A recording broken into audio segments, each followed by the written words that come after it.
Hi, this is Andy Hoffman of CryptoGoldCentral.com, which publishes a daily crypto blog and provides professional crypto consulting to individuals and altcoin developers alike. Today's episode, during the war for 6,500, which will be won by Bitcoin. This is our 49th episode, and we're featuring one of the most knowledgeable and well-known Bitcoiners, Kenn Bosak, who can be found at Kenneth Bosak. Thank you for getting the Kenneth, because you just had the Kenn, and that was annoying. And youtube.com/Kenn Bosak, KENNBOSAK. Kenn pulls no punches in his commentary, which is why I look forward to his numerous appearances. We have much to discuss today, so welcome, Kenn, to One on One. How goes it, Andy? Thanks for having me on, man. Appreciate it. Yes, he is in Florida right now. He informed me he's been to 21 conferences this year, and it's been well worth it because he is one of the most well-known Bitcoiners at this point. And on my show, basically what I'm doing is I'm constantly looking for new quality people to have on my show. And, they're out there, but I have a little stable of maybe 4 or 5 people who are just like my go-to guys. When I am looking for someone who has something good to say all the time and doesn't need prompting, Kenn is one of those people. So first, we're going to start with there's no way to avoid the brain dead meme that has taken over the relatively illiquid Bitcoin market this summer. That is until the last few weeks, which is that Bitcoin cannot rise without an SEC ETF approval. And that if one is approved soon, particularly the SolidX Van Eck fund next month, which per SEC rules could see a decision delayed as far as February, the Bitcoin price will collapse. As the Bitcoin bear churns along its bottom, holding rock solid above the Hoffman line at $100 billion market cap, we have seen the Winklevoss ETF lose its application appeal, the SolidX Van Eck fund decision delayed, and several others like yesterday's non-physical Bitcoin ProShares funds denied. In their wake, we have seen utterly massive amounts of Bitcoin turnover at progressively higher lows, despite record amounts of short selling from those who don't understand how inconsequential and unnecessary ETFs are to Bitcoin survival and growth. Kenn, given the near manic hype about ETFs, what's your take on what the Bitcoin market's price and volume action is telling us about whether they will be approved anytime soon and how much they actually matter? Oh, wow. Well, I actually think I agree with Brian Kelly for like the first time ever. February at the latest, right? Like you just said, I think this one will get approved. This is an actual one-to-one ETF, right? Every time somebody has something in the ETF, they actually have to buy Bitcoin, take it out of supply, which actually helps all of us, unlike the other ETFs that did not do that. And no, I don't think that we have to depend on the ETF to get past. That's for investors. That's not for developers. Now, if you're talking about developing on the Bitcoin blockchain, you don't have to worry about the ETF. You're not an investor, you're a developer. You still have to get some Bitcoin to turn into code. You can't just throw fiat into the internet and build on blockchain. You have to have Bitcoin to build. So I don't think the ETF is that important to Bitcoin's growth technologically. But yeah, if we were to see an ETF get approved this year, I do believe we would see a new all-time high immediately because you can get large amounts of institutional wealth into Bitcoin. And this ETF actually takes Bitcoin out of supply by holding it back. I believe it was, what's this ETF considered again? Like a commodities ETF? Which one are you talking about? The September to February. That one is the SolidX Van Eck, and that one is a physical. In fact, the reason that people think it's going to be approved is because it actually has the backing of the CBOE, the Chicago Board of Options, which does the futures right now, and more importantly, one share of this new SolidX Van Eck fund would equal 25 Bitcoin. So it's catering to institutional investors because as of current prices, it would cost about $160,000 for one share of this new ETF. Yeah, and I think you can get into Bitcoin through your traditional investments through GBTC, Global Bitcoin Trust or something like that. It's a 1 to 1/10 ratio. So you would actually have to buy 10 shares of GBTC to have 1 Bitcoin, which is traded at a premium, which isn't backed by Bitcoin, which doesn't make any sense, but I know people that do invest in Bitcoin through GBTC. It's you can get it on TD Ameritrade and anything else. I think GBTC is quote backed by Bitcoin. In fact, the GBTC fund, it's like the gray Grayscale, Gray Shares, whatever, and Barry Silbert started it. It turns out, we learned this only because they made an announcement a few months back that they were splitting out their Bcash and giving it as a dividend. They're actually one of the biggest Bitcoin holders in the world. They have like, I didn't know that it was backed 1-to-1. That's I thought it was just traded at a premium, like 10. Yeah. It is. It's 1-to-1 quote backing, but as you said, it trades at a premium, because a big premium, because there's really no other way to buy it, and that's why everyone's so excited about an ETF. Because right now the only way is to buy this very illiquid fund, which is essentially a closed-end fund, which you have to pay a premium, whereas an ETF is going to be pegged to the price and quote backed by Bitcoin. Most businesses will be holding Bitcoin not as an investment, but as a hedge against security, because of the malware and ransomware that goes around and asks for Bitcoin for the release of your data.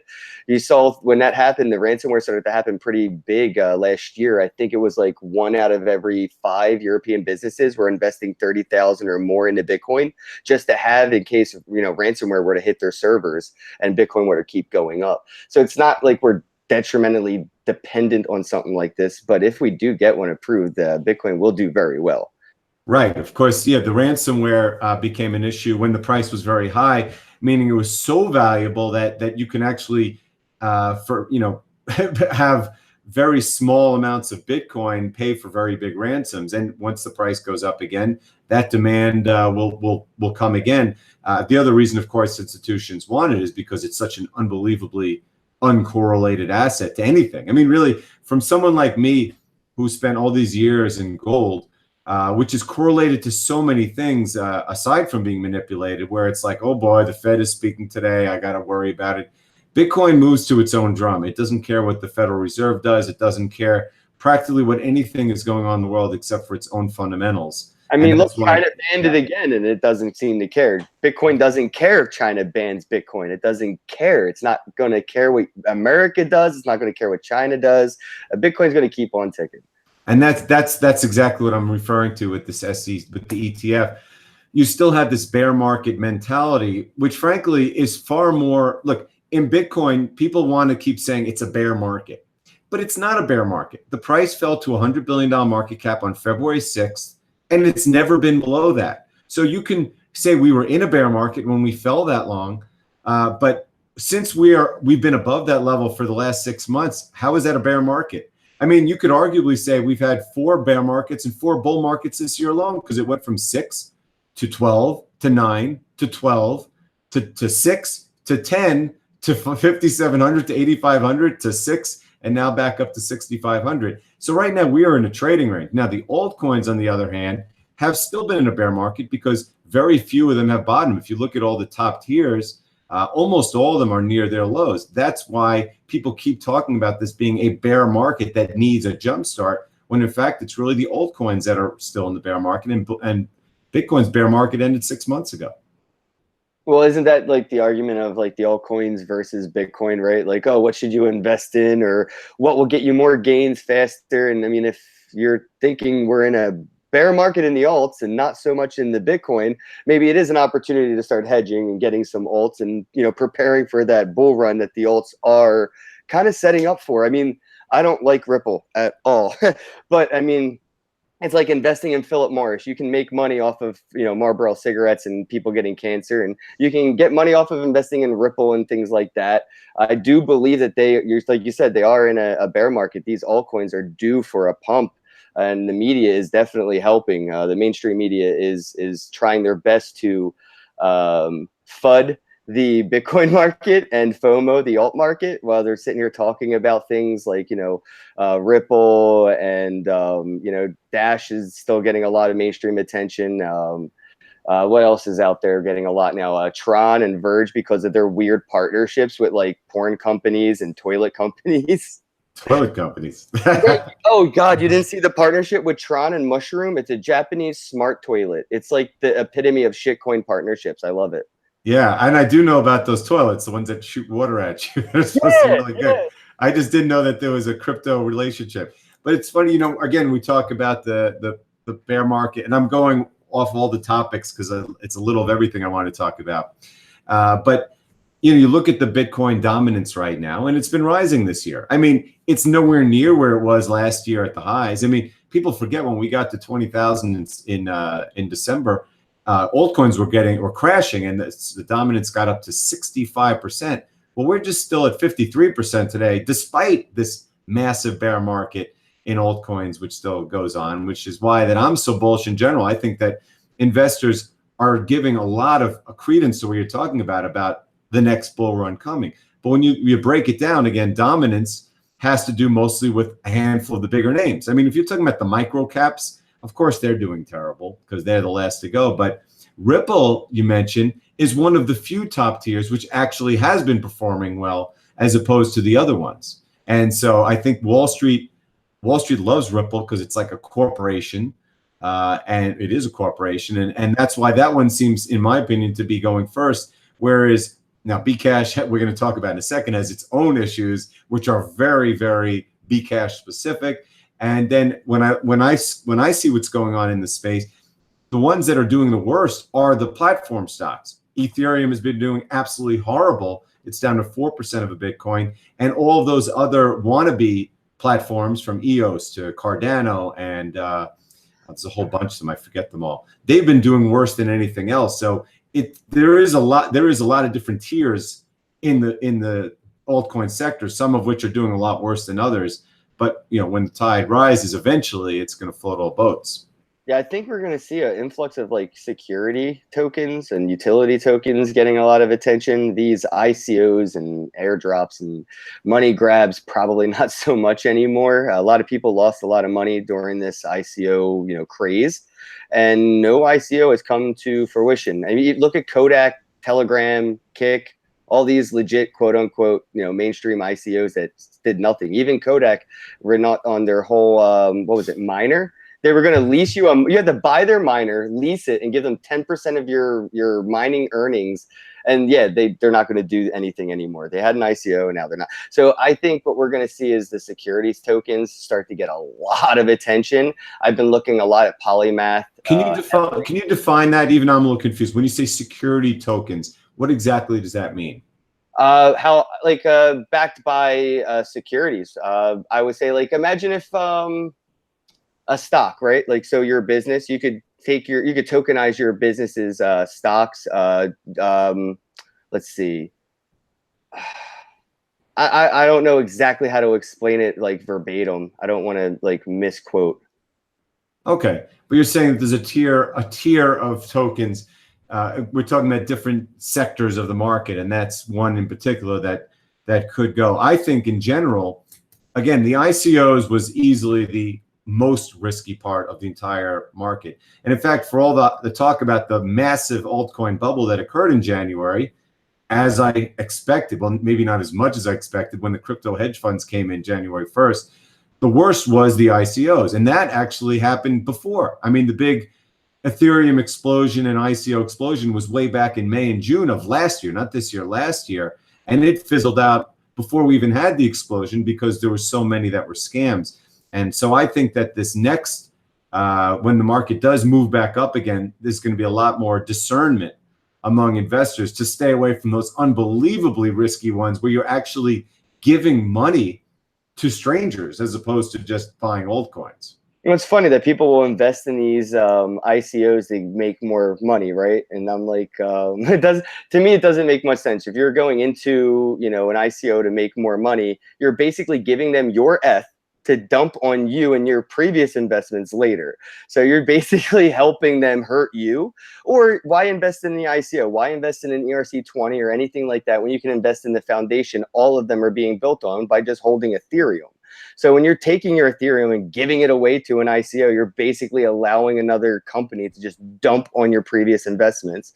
You're almost never going to make money in any of these ICOs. And like I said, not one of them has come to do anything. And you may not actually get your token. As we found out, like with Tezos and others, someone something to get something. At least if I buy, let's pick one, Omis Go on an exchange, I get my Omis Go. It's not like I give them money and say, well, they promise that they're going to send me some Omis Go 2 months from now, and then they don't do it. And that's what's so crazy about ICOs. You are literally giving money to strangers for a token they may not even send you. I miss when stories like how OMGs being used in like Thailand McDonald's or something would pump the market. And now you could have a story about that and it doesn't even matter. Like Tron partners with Pornhub. Did nothing. Did Yeah. nothing. Yeah. Doesn't even matter. And I don't know much about Omisco except someone mentioned it to me way back when. So I looked and it said board of directors, Roger Ver and others. And that to me is like almost like EOS. It's like literally we're just going to create a crypto and we're going to put some famous people associated with it. We'll give them, of course, a lot of it so they can dump it as soon as it comes out. And you're supposed to believe you should buy this simply because someone else is getting paid, like John McAfee, to say that they like it. I mean, that was the essence. That was the .com-ish era. And I think that era in the next bull run is going to be gone. You're going to actually have to prove that you do something. And I've said it all along. Well, not all along, but I've said it in recent months. I believe that there are going to be altcoins that do something. It's not, you can't compete with Bitcoin. You can't do something that Bitcoin is going to subsume, like say, well, we're going to be private because Bitcoin will be private too. But there are going to be things that get done. There are high risk speculations. It's not like buying Bitcoin, but there are going to be things done. And that's what I think the next bull run, when there's going to be adoption of crypto, not just investing for speculation. Right, exactly. Steam's probably one of the most used altcoins, period, and like underrated. Nobody gives Steam its credit where it's due, but Steam is killing it. A lot of transfers per second. You can like a lot of different posts and transfer your value really fast. You can pull out some of it from the volatile Steam and get in the Steam dollar. And then you can lock up in the Steam power and get more out of giving more to the platform. And like more of these platforms will occur. Steam is just one of the first of many. Man, I am so happy that you just said that because, you know, again, and you see behind me my B-Rhodium clock there. Again, that one came for free, so it's a little different animal. But my whole point is that I believe there are going to be cryptos that have use cases. And when people talk about all altcoins as, quote, shit coins, I get kind of angry about it because I know that not all are. Most are, but not all are. And as you say, I think Steam is one of the greatest. I think after Bitcoin and I guess arguably Ethereum, it's the most important one out there. I use it. In fact, I've transformed my business model to the point where I don't think my blog is worth doing. I'm not doing it the way I used to because Steam is so valuable. I believe that because look at all that's going on with Alex Jones, with what Facebook is doing and Google. They're censoring everyone. And when you put your stuff up on Steam, and by the way, I'm also using DLive right now for videos like this one. DLive, you can link to Steam, so your DLive post will go up on Steam. Steam, it serves a very useful purpose for getting content up without the censorship, and of course, you get paid in it. And the more the price goes up, the more people will pay you in Steam and Steam Power and Steam-backed dollars, which you can use to acquire Bitcoin. I think it's amazing, and I think that the fact that it's fallen as much as all these other crappy altcoins shows you that there's been a lot of wholesale dumping, because I believe when the sector comes back, that Steam is going to be one of the best performers of anything. I'm not buying it. I own Bitcoin, but I believe that very strongly in what Steam has to offer. Yeah, I'd actually never, ever recommend anybody ever buy Steam because you can earn it by using the platform. You could either curate content by sharing my work, Andy's work, and creating a profile of people that's content that you share, people follow, and when they like it, you have Steam power, you earn from it. You don't ever have to buy Steam. You can actually utilize the platform to earn it. And like Andy said, you can cash it out through BitShares and get Bitcoin. So it is one of the best ways that I try to get people into crypto is by saying, look, if you use Facebook or Medium or Twitter or whatever, you can use it the same way you're using it. Just use steemit.com, use it the same way you're using Medium and earn some crypto. And that's how people kind of get like their toe in the water because they don't feel like they're taking as much of an investment risk putting fiat into, crypto when they're just putting a couple minutes of their time, copy paste what their articles are on other, platforms. Right. And that being said, like Adam Meister, who's the king of the crypto dividend, and he's been such a positive force. When he or you or I say stuff like, why would you buy it when you can earn it? The fact is, not everyone can earn it. I mean, you have to be a content creator that people are willing to pay Steam for. I mean, it's not like anyone could just say, well, I'm going to just post and someone will give something. So the fact is, there are going to be people that buy it. I would not recommend it to anyone, but I would say the reason that I've said that I think altcoins will do well is because I know that everyone in the world is not like us. Everyone is not like a quote, I say quotes around it, Bitcoin maximalist who just holds Bitcoin. People speculate on altcoins. They do. And they're going to do it whether we say it or not. So I'm saying that if you are one of those people, at least look into things that have use cases. I believe that Rhodium will have a use case. I believe that Steam has the best use case right now of pretty much anything in altcoin land, and it trades for less than $1. So I'm not saying to buy it, but I'm just saying if you're going to be someone who's a speculator, be careful what you speculate on, because a lot of the stuff that was speculated on last year is stuff that does nothing and will go to zero, whereas something like Steam will not go to zero because Steam actually does something. Now, as discussed in my last 2 articles, actually 3 including today, I think the most dominant crypto market theme that amidst the comically brain-dead ETF hype has been completely ignored is the exhaustion of what I deem the bear market with no bad news. Next month, Bitcoin will be 8 months from a top catalyzed by a Wall Street aided overreaction to the historically bullish scaling to big victory. And I say overreaction in the short term because long term, you cannot overreact. You cannot overestimate the impact. But this, compared to the post-Mt. Gox crash 4 years ago caused by an epically bearish near extinction level event that took just 9 months. So again, people, it took only 9 months for Bitcoin to bottom after Mt. Gox at about 80% drop. And it's already been 8 months since Bitcoin topped or bottomed. It's been 8 months. It's been 8 months since the top and 8 months since the bottom also. And nothing bad has happened in Bitcoin. So I'm saying we're approaching the Mt. Gox level of time, except Mt. Gox was the most horrible thing ever. And what happened 8 months ago was not horrible at all. It was amazing. So anyway, since first touching the Hoffman line at 100 billion market cap, on the day that the Mt. Gox trustees sold 8,000 Bitcoin and drove it down there, the $100 billion level has been tested 3 additional times. In each case, as the underlying fundamentals inexorably improved. During this time, hundreds of thousands, if not millions of Bitcoin have passed from weak hands to strong, in many cases institutional hands, and seeing the price continually make higher highs, higher lows, it couldn't be clearer that what remains of bear market sentiment is rapidly exhausting itself, even in altcoins, although not all of them. And we'll get to Bcash in a second.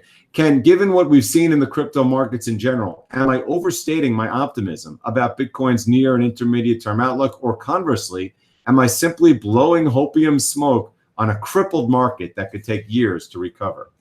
Oh, wow. I would kill for some opium smoke on this market, but no, I don't think opium.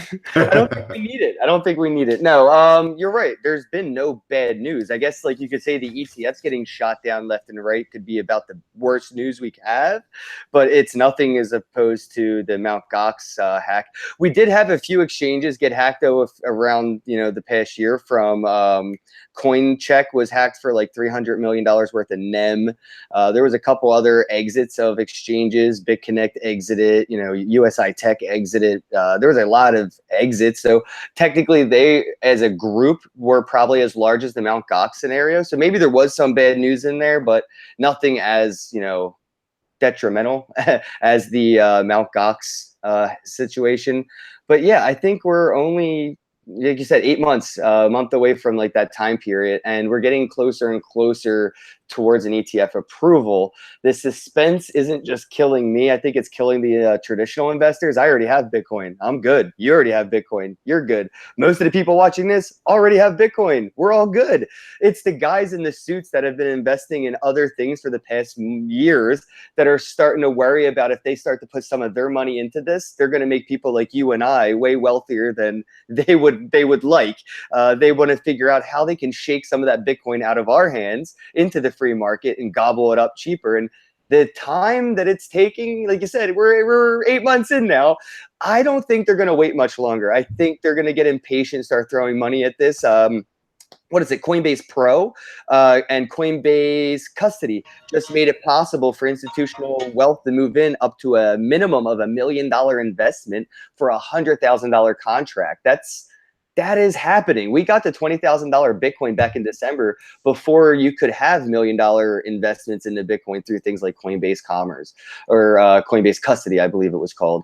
There's a lot of things Coinbase is doing too in the background that's amazing. They've been gobbling up people left and right, from Facebook executives to Cypherglass to Earn.com.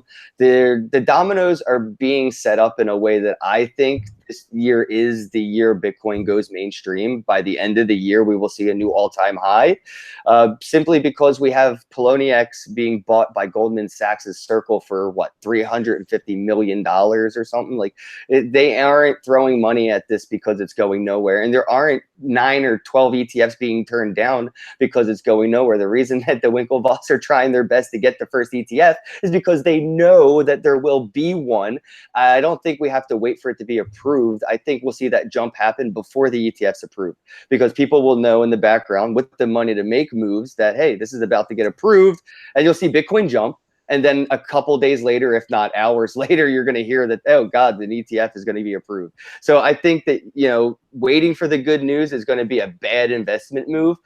Just get prepared, start holding your crypto now.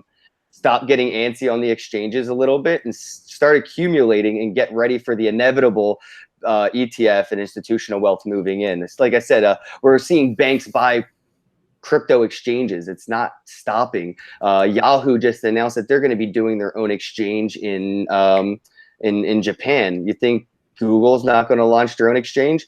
Facebook's looking more and more likely every day that they're going to be doing something along those lines, especially since, what was it, David, that just left Coinbase to go back to Facebook, was worried about having conflict of interest.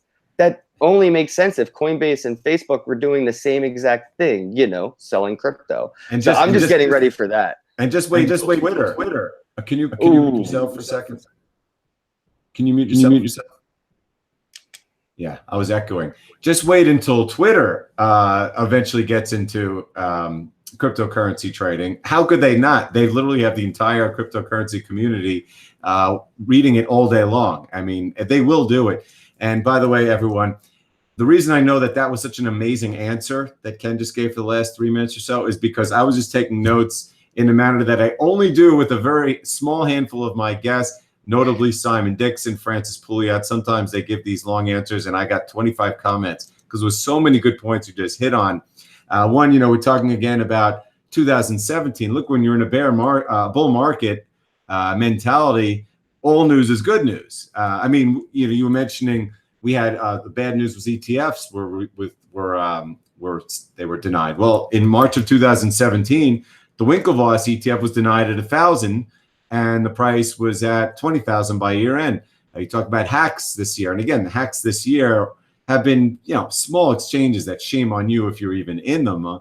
But BTCE, one of the largest Bitcoin exchanges in the world, was shut down last summer, and it didn't seem to stop the price. So again, there's a difference in mentality. When that mentality returns, it really doesn't matter what all these small things are. But as you say, again, of course, ETFs are going to be approved. And I've been talking about this forever because, look, it's a global market. This is not like the U.S. market. And the SEC is not like this cutting edge institution. They have screwed up everything they've ever done. Everything they've approved all these things that have fallen apart. They certainly know nothing about Bitcoin. And eventually they'll be pressured by Wall Street or the fact that, maybe another country will do it first, like Korea or Japan or a whole slew of other countries. Stockholm already has an exchange traded note for Bitcoin. It's not an ETF, but it's close. And someone will do it, so they'll do it. And like you said, waiting for this and worrying about it when we know it's going to happen is just silly. Now, as for you're talking about, again, the institutions have been watching and waiting because a lot of them dipped their toe in the water early and either made profits because they were very early or waited till January and have gotten slaughtered. But the institutions, since we've been over $100 billion for 10 months now, have been slowly but surely doing their homework on Bitcoin. Gold has fallen apart, fiat currencies have fallen apart, and the Bitcoin network is going stronger. So yeah, they're going to be coming in at some point. And I've been talking about, including today, I'm talking about the buy wall. So all this selling for the ETFs, There was massive buying at 6,300, at 6,410, at 6,520. The institutions are, in fact, coming in, and at some point, they're just going to run out of supply to take, and they're going to take the price way up. As for what you're talking about with Coinbase, again, people, they don't have to like Coinbase. I don't like Coinbase. They did some really bad things this year, particularly related to Bcash, but they are a big institution, and they do, as you say, have these custody products that are put in place right now. And something is going to happen with Coinbase. They are going to do big partnerships. They may get acquired. There's been rumors about Facebook. Something's going to happen with the big exchange that's going to get people in. You talk about Goldman Sachs. What about BlackRock? What about the Backed exchange and all these ETFs and Twitter and Facebook? And of course, a year from now, we'll be talking about the halving. So if you want to have a final comment on this topic before we move on to the next one. Oh, no, I forgot about the halving. I didn't even bring that up. Holy crap, Andy. This year is an exciting year to be accumulated. That's all I'm saying. There's been so much going on that I totally forgot 2020 was right around the corner. Yeah, and I had a consultation this morning. I have a lot fewer than I used to because the market's not as hot. And the guy actually asked me, what is the halving? I mean, he's a smart guy. He's done his homework, and he didn't know what the halving is. And people need to know that halving is going to be, by far, it's going to blow away the impact of all the other ones because now the institutions are involved. And by the way, a year from now, in August of 2019, we will get a test run when Litecoin has its halving. And I guarantee you that Litecoin is going to pump in front of that hard. So now I know that the Bitmain revelations are old news in a market obsessed with critical issues like the ETFs.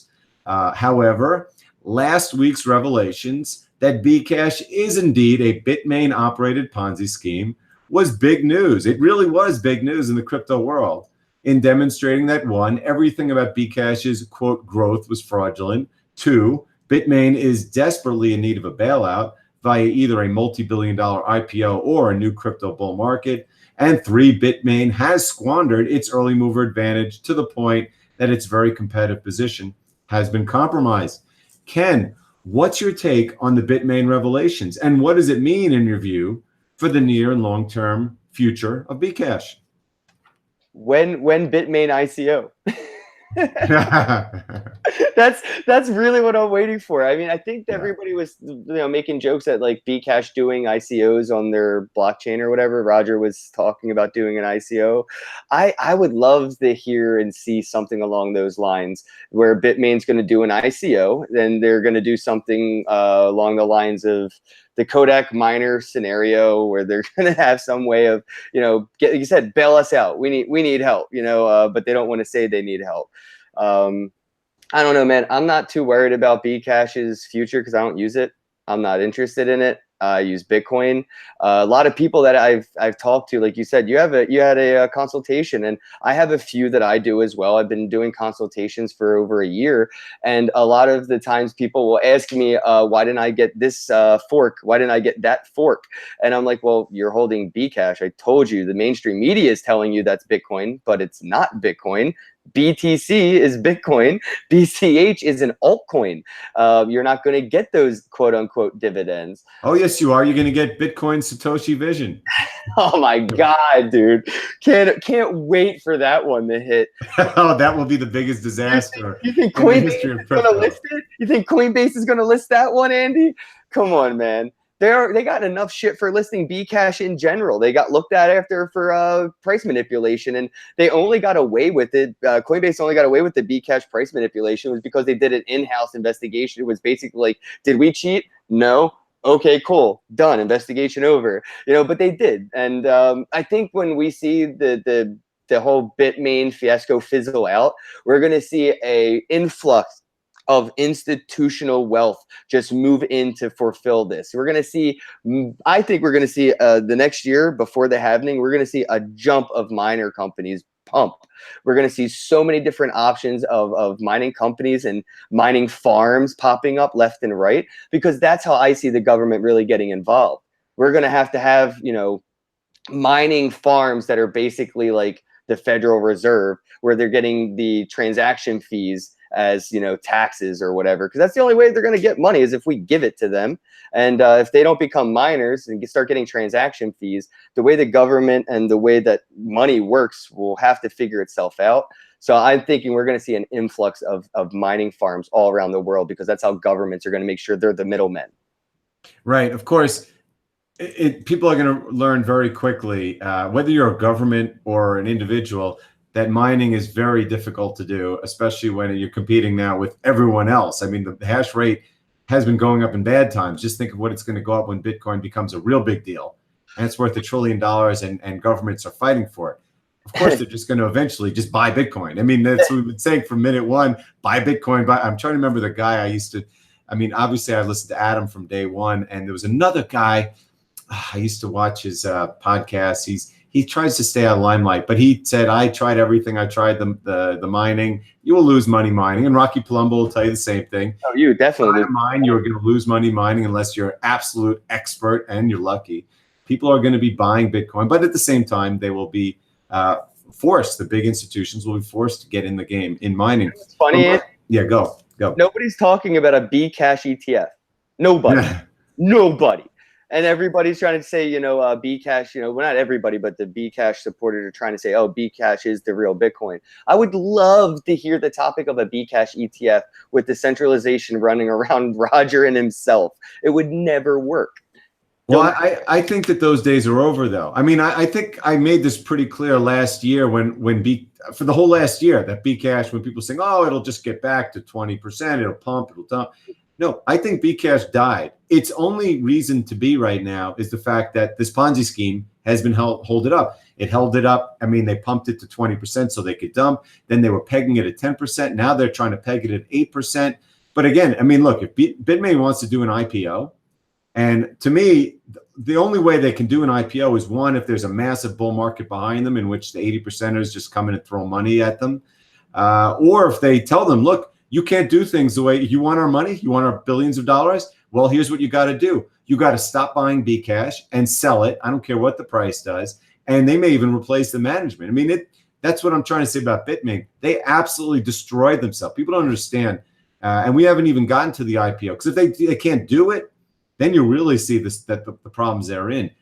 Someone is pegging them. I mean, they are pegging it right now at 8%, meaning they are still acquiring it, but less than they used to be. And it's going to be a real quagmire for them to get out of it unless you have an all-out crypto bull market. And even in that case, the days of pumps and the MSM, mainstream media saying, oh, Bcash is Bitcoin, it's over. I don't think anyone's listening. Right now, they're arguing amongst themselves. You got this Craig Wright guy, the fake whatever, saying, no, I want to do Bcash. Not Bcash is a real Bitcoin. I want to do a different Bcash. That's the real Bitcoin.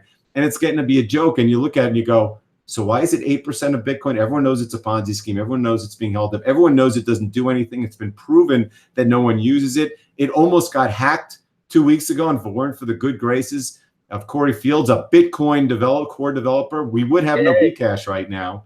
So I'm just curious. I think when all that institutional money comes in, you're going to see that Bcash ratio continue to fall as the money goes into other altcoins and, of course, into Bitcoin. Yeah, definitely. I agree 100%. I don't see any reason for Bcash to succeed. Nobody's looking forward to their ETF. Nobody's looking forward to hearing anybody say, oh, I accept Bcash. No, it's Bitcoin. Yeah, right now, it's always been, to me, a pure speculation, but it's one that now has nothing behind it and a lot of headwinds. Of course, the one thing they did do was they hastened the scaling debate, because it may have gone on a lot longer if those very evil guys, I mean, Roger and Gian, there was nothing benign about what they were doing. They were trying to take over Bitcoin. But the one thing they did do was hasten the scaling debate and get Bitcoin to develop a lot faster than it would have. So for that, we thank you, Roger and Gian. And we're also very thankful that you were stupid enough to sell your Bitcoin for Bcash. I bought some of his Bitcoin. I'm not sure if it was his personal. When I heard he sold, I bought. I that would be awesome if we could match up public addresses for what they sold and what we bought. Okay, I was going to ask more about altcoins. I think we've delivered it. So I'm going to ask one more question. Why not? Let's discuss the big picture. Now, following 2016, the halving was the primary focus. 2017, although a million other things happened, like China banning Bitcoin, etc., the scaling debate was the primary focus. And in 2018, it's been the aftermath of the post-SegWit bubble, which of course has included some, mini categories like the Mt. Gox trustee and Bitmain, who also, again, Mt. Gox trustee was responsible for a huge part of the selling. Bitmain has been responsible for an equally large amount of Bitcoin selling, in this case to support Bcash, which they can no longer do. Right now, I simply see the tail end of a consolidation that was well needed to, one, purge the excesses of November through January, and two, allow the industry, the Bitcoin industry, to focus on repairing what was wrong last year, like not having enough infrastructure and SegWit, and build new technologies for the future that, in my most likely scenario, yields an epic surge in mainstream acceptance, user adoption, and price in 2019, particularly in the second half of the year when the May 2020 halving starts to be discounted. Yes, I know that the amount of variables to consider, known and unknown, are too complex and numerous to fully comprehend. However, the top minds at Bitcoin do it better than most, and unquestionably, Kenn is one of those people. So Kenn, tell us what you think the most likely course of events is for Bitcoin and crypto in general in the coming 18 months. Oof. Well, first, we're definitely getting our ETF by the end of the year. I don't think we're going to have to wait till February. I think it'll come sooner than that, but whatever, we'll see. That ETF will... And by the way, I agree. If that SolidX Van Eck fund is approved, we are going to see 20,000 in the blink of an eye. Oh, blink, dude. Probably before we even read the news that it happened, you're going to look at Blockfolio or whatever the hell you do, and you're going to be like, oh, the ETF was approved. Like, that's how you're going to know. Yes. But once that does happen, I do believe that's the domino effect. That will get the developers off the scams and back into Bitcoin, right? Like, we're seeing a lot of these ICOs gobbling up really good developers with, 100,000 a month or more, paychecks to work on a shit project. We're going to see their interest flip right back to Bitcoin. And they're going to get focused. We're going to start seeing things like Lightning Network probably get more traction a lot faster than people were expecting. Once the institutional wealth starts rolling in, the developers will start rolling back in, and we'll start to see the technology progress. Sort of like when CryptoKitties broke Ethereum, it really jump-started the developers to get back to work. This ETF will do the same thing. We'll probably see Lightning established not too late after that in 2019, and by the halving, I'd expect to see a lot of mainstream companies not just accepting it, but preferring Bitcoin by the halving once this ETF is approved. I think we're going to see a mainstream adoption and incumbents of this technology a lot sooner than people actually think.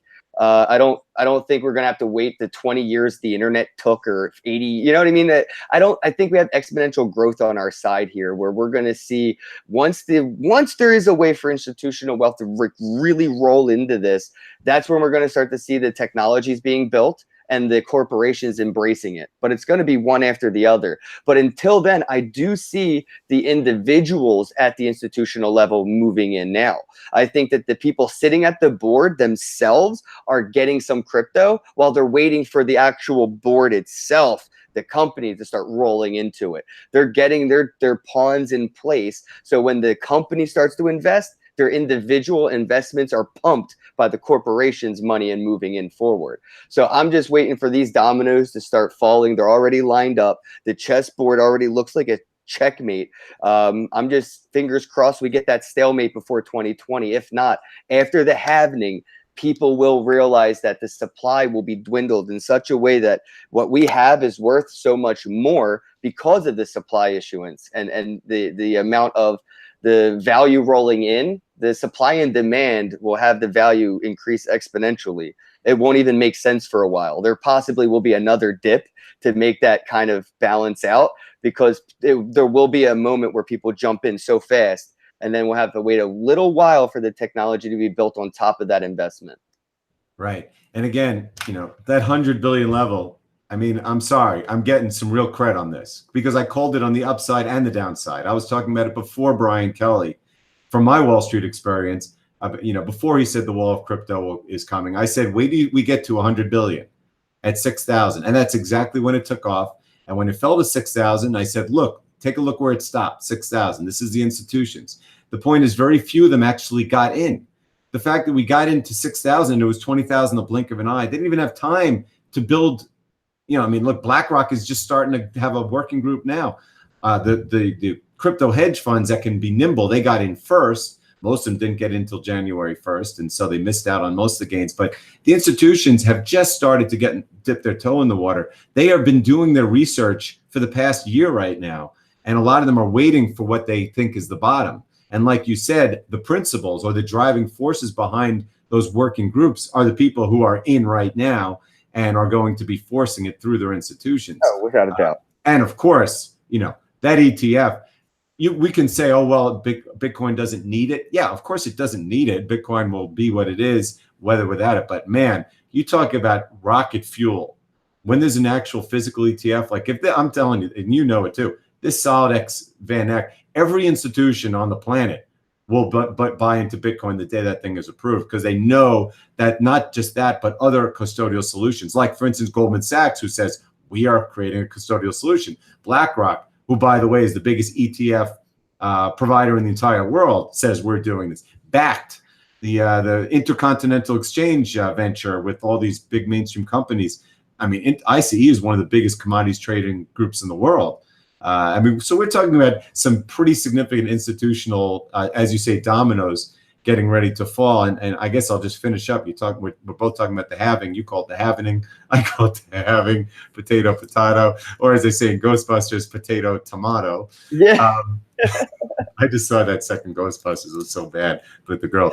It was, isn't it, though? It's so bad, it's good, though. Yes, and there are some cameos of some of the old Ghostbusters. But again, I think back of what Adam, I've been listening to Adam from 3 years now, and he just talks halving. And so, through all this that's going on, 2020 halving. And so we're talking about this now. I mean, I'm talking about ETFs here, about how exciting this is. People just have the fact that people are asking me what is the halving is amazing to me, since it's so close, particularly because the Litecoin halving is less than a year away, and you're going to get a full-scale dress rehearsal less than a year away of what happens during a halving of a major coin. In May 2020, Bitcoin adoption will already, no matter what's going on, be massively larger than it is now. So that supply reduction will be so pronounced, it will take the last two halvings combined, and it won't even be the impact. It will be massive, and people have no idea that it's coming, and it's coming very, very soon. So again, like Adam says every single day, 2020, strong hands, because trust me, in 2020 or 2019, when people start discounting a permanent halving of supply at a time when there's already record demand that's growing exponentially, as you say, it will be an incredible event to behold. So with that, we're going to conclude today's podcast with the great Kenn Bosak, who has been gracious enough to grant this podcast on short notice, as always, ahead of, actually, I'm doing a script from last time, but you always do it on short notice. I was going to say, you hit me up like 8 hours ago. Yeah, last time it was even shorter. But anyway, please follow him at Kenneth Bosak and youtube.com/Kenn Bosak. And as for me, please check out my daily blog at cryptogoldcentral.com. Follow me on Twitter at Andy_Hoffman_CG, or contact me about consultations at ahoffman@cryptogoldcentral.com. Thank you, everyone. Thank you, Kenn, and have a great crypto day. Have a day.